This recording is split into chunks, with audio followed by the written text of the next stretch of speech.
My happy place is in the garden. Oh, hi, Bee. There is a saying that says if you plant a vegetable garden, you believe in tomorrow. Follow me into the magical jungle of vegetables. I mean, you have everything. Let's grab a fennel. These are perfect. Mm-hmm. Honestly, this fennel is gonna feed everybody. There we go. Wow. He's definitely ready. I think when you can take vegetables out of your garden and cook them, you've really created this meal. Blackberries, they're all over the place. This is incredible. They're amazing. Delicious.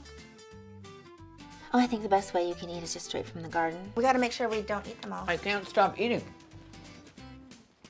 Oh. I feel like a little kid in the garden. Yeah, dirt smells so good. Oh yeah, it does actually. It does.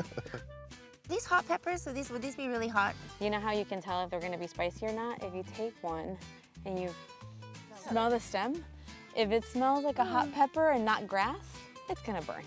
I think a garden's always very inspirational. Sometimes you just go into the garden and then that will tell you what you're gonna have for dinner. Raiding the pantry. Raiding the pantry. The living pantry. I think when I was a kid and I realized that, it just made me feel safe.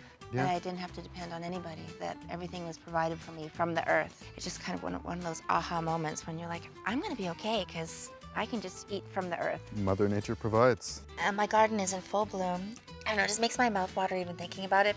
I know we need some tomatoes. You wanna go into the greenhouse? Yeah, yeah, Okay. yeah. Tomato heaven. Oh man, I this know. is fantastic.